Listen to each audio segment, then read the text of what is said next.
ചെവി കേൾക്കാതെ ചെവി കൊള്ളാതെ ഗ്രൗണ്ടിൽ ഇരുന്നിട്ട് പന്ത് തട്ടാൻ കഴിയുന്നത് കളിക്കല്ല. അതിന് ഇസ്ലാം എതിരില്ലല്ലോ, കളിക്ക് ഇസ്ലാം എതിരില്ലല്ലോ. പക്ഷെ ബാങ്കിന്റെ വെളിയാടങ്ങൾക്ക് മുമ്പ് ഒന്ന് ഫ്രഷായി മഗ്‌രിബിന് പള്ളിയിലെത്താൻ സമയം കണ്ടെത്തണം. മഗ്‌രിബ് നിസ്കാരം കഴിഞ്ഞാൽ ഒരു 2 റക്അത്ത് സുന്നത്ത് നിസ്കാരമുണ്ട്. ആ സുന്നത്ത് നിസ്കാരം കഴിഞ്ഞാൽ പിന്നെ എണീറ്റ് ഓടല്ല ക്ലബിലേക്ക്.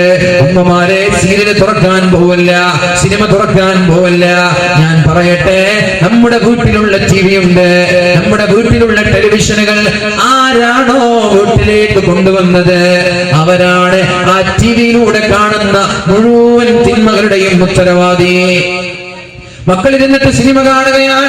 ആ ഹറാമ് ഉപ്പയുടെ ആരാണോ കൊണ്ടുവന്നത് അവരുടെ ഏടിൽ അല്ലാഹു എഴുതി വെക്കുകയാണ്. ഭാര്യ ഇരുന്നിട്ട് സിനിമ കാണുകയാണ്. ആരാണോ ആ ടിവി വാങ്ങിച്ചത് ആ വാങ്ങിച്ചവന്റെ ഏടിൽ അല്ലാഹു എഴുതി വെക്കുകയാണ്. അങ്ങനെ ഒരു വീട്ടിൽ 5 മക്കളും ഒരു ഭാര്യയുമാണുള്ളതെങ്കിൽ ആ ഓരോ ആളുകളും ഹറാമ് കാണുന്ന സമയത്ത് ആരാണോ ഇത് കൊണ്ടുവന്നത് അവരുടെ ഏടിലേക്കും ഈ ഹറാമുകൾ അല്ലാഹു എഴുതിക്കൊണ്ടേയിരിക്കുമെന്ന് മുഹമ്മദുർ റസൂലുള്ളാഹ്. ശ്രദ്ധിക്കണേ, ഇത് ആരാണോ കൊണ്ടുവന്നത് അവർക്കിത് നിയന്ത്രിക്കാൻ കഴിയണം. ഹറാമ് കാണാതെ നിയന്ത്രിക്കാൻ കഴിയണം. അല്ലെങ്കിൽ കേബിളിന്റെ കണക്ഷൻ ഒഴിവാക്കിയേക്ക്. നല്ല നല്ല നന്മകൾ കേൾക്കാം.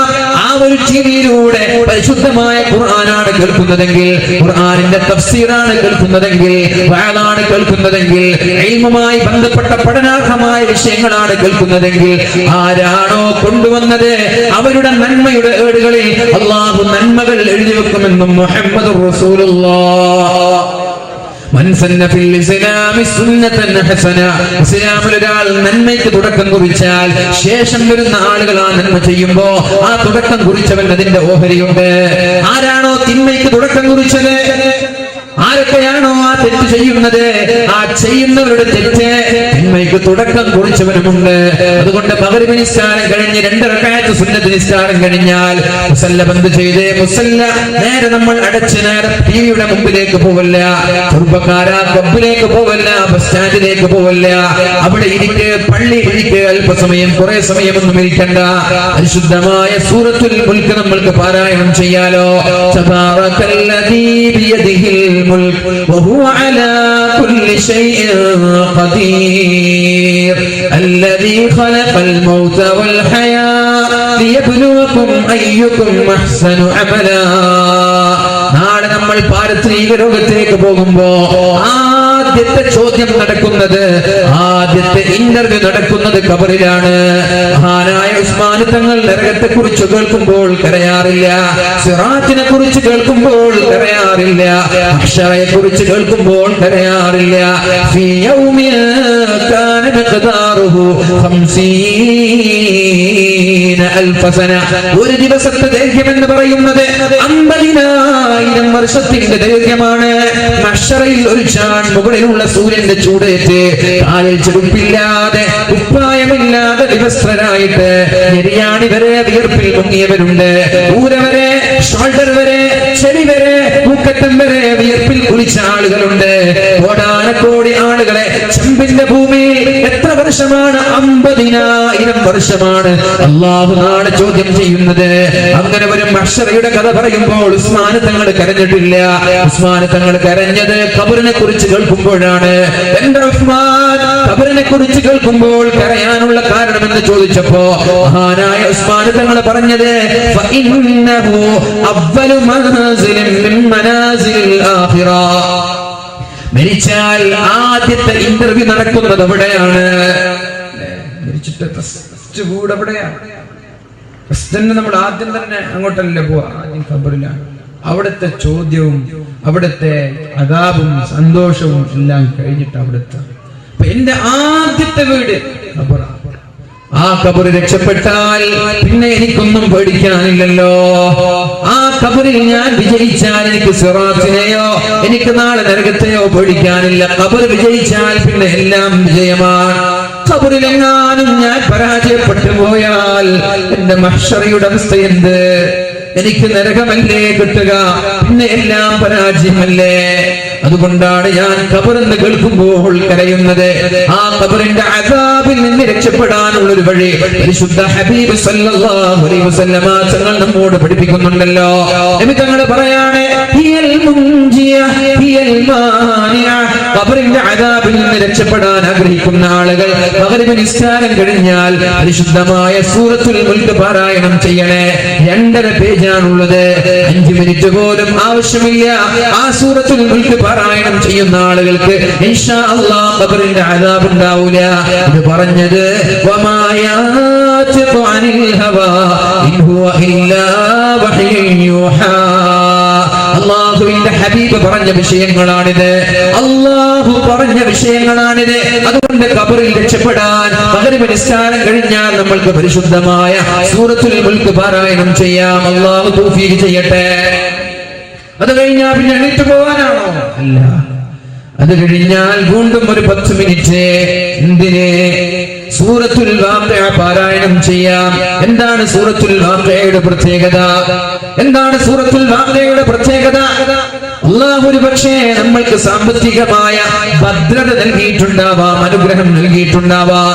പക്ഷേ ഏത് സുപ്രഭാതത്തിലാണ് ഒന്നുമില്ലാതെ വെറും കൈയോടെ മടങ്ങേണ്ടി വരുന്നത് എന്ന് പറയാൻ പറ്റൂലല്ലോ. അല്ലാഹു സമ്പാദ്യങ്ങൾ നൽകി, വലിയ വലിയ കച്ചവട സ്ഥാപനങ്ങൾ നൽകി, ബിസിനസ് സാമ്രാജ്യങ്ങൾ നൽകി. പക്ഷേ നമ്മൾ ഉറപ്പിക്കാൻ കഴിയില്ല മുഅ്മിനീങ്ങളെ, നമ്മുടെ മരണം വരെ അത് നിലനിൽക്കുമെന്ന്. എത്ര ആളുകളാണ് വലിയ വലിയ കോടീശ്വരന്മാർ, വലിയ വലിയ കോടീശ്വരന്മാർ ഒരു സുപ്രഭാതത്തിൽ ഒന്നുമില്ലാതെ, വീടില്ലാതെ, തന്റെ ഫ്ലാറ്റ് വിറ്റിട്ട്, തന്റെ കടകൾ വിറ്റിട്ട്, തന്റെ വീട് വിറ്റിട്ട്, ആരാരും അറിയാതെ ഒറ്റയ്ക്ക് താമസിക്കുന്ന എത്രയോ കോടീശ്വരന്മാർ അറിയാം. വലിയ വലിയ മുതലാളിമാർ എത്രയോ ആളുകൾ അറിയാം. ഗൾഫ് രാജ്യങ്ങളിൽ ഉന്നതമായ ബിസിനസ് ഉണ്ടായിരുന്ന ആളുകൾ. പക്ഷേ ഒരു സുപ്രഭാതത്തിൽ അള്ളാഹുവിന്റെ പരീക്ഷണമാണ്.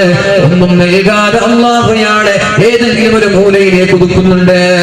മാളികാമുകളറിയാമെന്നെ തോളിൽ മാറാപ്പ് കേറ്റുന്നതും ഭവാൻ. എത്ര വലിയ മണിമാളികയുടെ മുകളിൽ കയറിയാലും ഒരു സുപ്രഭാതത്തിൽ യാചിച്ച് നടക്കുന്ന ബെഗ്ഗറായി, യാചകനാക്കി മാറ്റാൻ അല്ലാഹുവിന് കഴിയുമെന്ന് നമ്മൾ വിചാരിക്കണം. അതുകൊണ്ട് നമ്മുടെ സാമ്പത്തികാവസ്ഥ സുസ്ഥിരമല്ല. അത് എപ്പോഴും എറ്റേണലല്ല, അനന്തമല്ല. ഏത് സുപ്രഭാതത്തിലും നഷ്ടപ്പെട്ടേക്കാം. ഞാൻ ചോദിക്കട്ടെ, ഈ ഖത്തറിന്റെ പ്രശ്നം വന്നപ്പോ, ഖത്തറിന്റെ പ്രതിസന്ധി വന്നപ്പോ, ഖത്തറിന്റെ ഉപരോധം വന്നപ്പോ എത്ര വലിയ വലിയ മുതലാളിമാരാണ് കോടിക്കണക്കിന് രൂപകൾ ബ്ലോക്കായി നിൽക്കുന്നത്. ബിസിനസ്സുകൾ പരസ്പരം കൈമാറാൻ കഴിയുന്നില്ല. UAE-യിൽ നിന്ന് ഖത്തറിലേക്ക് ട്രാൻസ്ഫർ ചെയ്തിരുന്ന ബിസിനസ്സുകൾ ഒന്നുപോലും ട്രാൻസ്ഫർ ചെയ്യാൻ കഴിയാതെ, ട്രാൻസ്പോർട്ട് ചെയ്യാനോ എക്സ്പോർട്ട് ചെയ്യാനോ കഴിയാതെ അവിടെ ബാക്കിയായി നിൽക്കുന്ന എത്ര കോടിക്കണക്കിന് ബിസിനസ് സാമ്രാജ്യങ്ങൾ പടുത്തുയർത്തിയ ആളുകളുണ്ട്. വെറും കൈയോടെ അങ്ങനെയുള്ള ചില ആളുകൾ ഞാൻ കണ്ടിട്ടുണ്ട്. അവർ പറഞ്ഞു, ഉസ്താദേ, ഞങ്ങൾ വന്നത് വെറും കൈയായിട്ടല്ലേ, ഇനി പോകുന്നതും വെറും കൈയായിട്ടല്ലേ, ഒന്നും കൊണ്ടുവന്നിട്ടില്ല, ഒന്നും കൊണ്ടുപോവാനില്ല. പക്ഷെ അള്ളാഹുവിന്റെ തീരുമാനമാണ്. ഇത് പടച്ചുറപ്പ് പിടിച്ചു വെച്ചാൽ മറ്റൊരു വഴിയിലൂടെ ഇൻഷാ അല്ലാഹ് അള്ളാഹു തരും. അള്ളാഹു അവർക്കത് നൽകുമാറാവട്ടെ. അള്ളാഹു അവർക്കത് നൽകുമാറാവട്ടെ. പറഞ്ഞു വരുന്നത്, എത്ര വലിയ കോടീശ്വരന്മാരായാലും ഒരു സുപ്രഭാതത്തിൽ ഒന്നുമില്ലാതെ, 5 പൈസ പോലും കയ്യിലില്ലാതെ യാചകരായി മാറിയേക്കാം. ഇന്നലെ രാവിലെ നമ്മുടെ കാസർഗോഡ് ജില്ലയിൽ ഒരുപാട് സ്ത്രീകളെ ഒരു ജ്വല്ലറിയുടെ മുമ്പിൽ കാണുകയുണ്ടായി. എത്രയോ ലക്ഷങ്ങളാണ് ജ്വല്ലറിക്ക് ഷെയർ നൽകിയത്. പാഠം പഠിക്കൂല നമ്മുടെ ഉമ്മമാര്. പറയാതിരിക്കാൻ വയ്യ ഉമ്മമാരെ, ഇത് പറയാതിരിക്കാൻ വയ്യ. നമ്മുടെ ഗൾഫ് രാജ്യങ്ങളിൽ നിന്ന് ഭർത്താക്കന്മാർ അധ്വാനിച്ച് വിയർപ്പ് നീരാക്കി പറഞ്ഞേക്കുന്ന സമ്പാദ്യങ്ങളിൽ നിന്ന് 5ഉം 10ഉം 15ഉം ലക്ഷങ്ങള് 50 ലക്ഷങ്ങളൊക്കെ കണ്ട ജ്വല്ലറികളിലേക്ക് നൽകുകയാണ് ഷെയറിന് വേണ്ടിയിട്ട്. മാസത്തിൽ 10,000 തരാം, മാസത്തിൽ 15,000 തരാം, 20,000 തരാമെന്ന സുമോഹന വാഗ്ദാനങ്ങളുമായി. എന്നിട്ടോ 4-5 പ്രമുഖരായ ആളുകൾ കോടിക്കണക്കിന് രൂപയുമായി മുങ്ങിയിട്ട്, ഒന്നുമില്ലാത്ത ആളുകൾ കടം പോലും വാങ്ങിച്ചിട്ട് 10 ലക്ഷം നൽകിയവരുണ്ട്, 25 ലക്ഷം നൽകിയവരുണ്ട്. എന്നിട്ടും പാഠം പഠിക്കാത്ത സമൂഹം ഇന്നലെ ഒരു ജ്വല്ലറി പൂട്ടിക്കിടക്കുകയാണ്. ഒരു നയാ പൈസയുടെ പൊന്നു പോലും അതിനില്ല. ഒരുപാട് ആളുകൾ ലക്ഷക്കണക്കിന് രൂപകൾ നൽകിയിട്ടുണ്ട്. അവരൊക്കെ കൈമലർത്തുകയാണ്. ഇനി എന്ത് മുതലാളിക്ക് കൊടുക്കാൻ കയ്യിൽ തുകയില്ല. അങ്ങനെ ഒരുപാട് ജ്വല്ലറികൾ പൂട്ടിക്കൊണ്ടിരിക്കുമ്പോ അതിലേക്ക് ഷെയർ ഇടുന്ന ആളുകൾ എന്തേ വെറുതേക്ക് വരികയാണ്. അതിന്റെ കണക്ക് സഹിതം ഓരോ ആഴ്ചകളിൽ ഇത്ര, ഓരോ മാസങ്ങളിൽ ഇത്ര പലിശയാണെന്നറിഞ്ഞിട്ടും വെറുതെ കിട്ടുമ്പോൾ കോടിക്കണക്കിന് രൂപകൾ ചെലവഴിക്കാൻ തയ്യാറാകുന്ന ഉമ്മമാരെ ഒരു സുപ്രഭാതത്തിൽ ഒന്നുമില്ലാത്ത ആളുകളാക്കി മാറ്റുന്നത് അല്ലാഹുവാണ് എന്ന ബോധം നമ്മൾക്കുണ്ടാവണം.